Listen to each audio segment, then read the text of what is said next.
പൂജയും വഴിപാടും കഴിപ്പിക്കാൻ പോയപ്പോഴേ നമ്മളൊരു പെൺകുട്ടിയെ പരിചയപ്പെട്ടില്ലേ? അഭിഷേകം ചെയ്യാൻ വെള്ളം എടുത്തെന്ന പെൺകുട്ടി. അവളെ കുറിച്ചാ.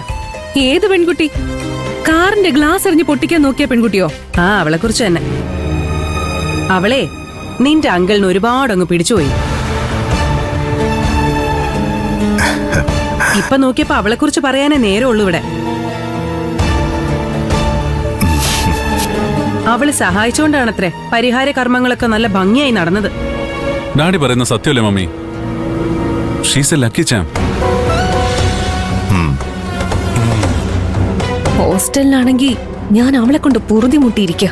ഇവിടെ വന്നപ്പോ ഇവിടെയും സംസാരം അവളെ കുറിച്ച് തന്നെ.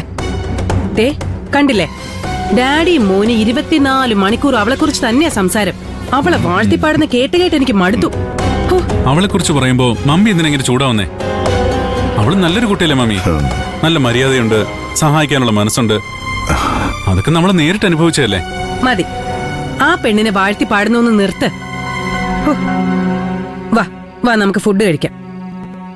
പണിക്കര് വരൂ, കഴിക്കാം. എനിക്ക് വേണ്ട സീതാമ്മേ, വീട്ടിൽ ചെന്ന് കുളിച്ച് പ്രാർത്ഥിച്ചിട്ടേ ഞാൻ അത്താഴം കഴിക്കൂ. എന്തെങ്കിലും ആവശ്യമുണ്ടെങ്കിൽ വിളിച്ചാൽ മതി. ആ ശരി.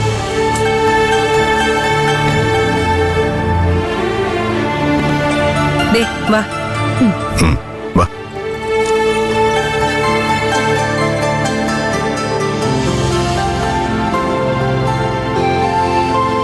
വാ ഇരിക്കെ.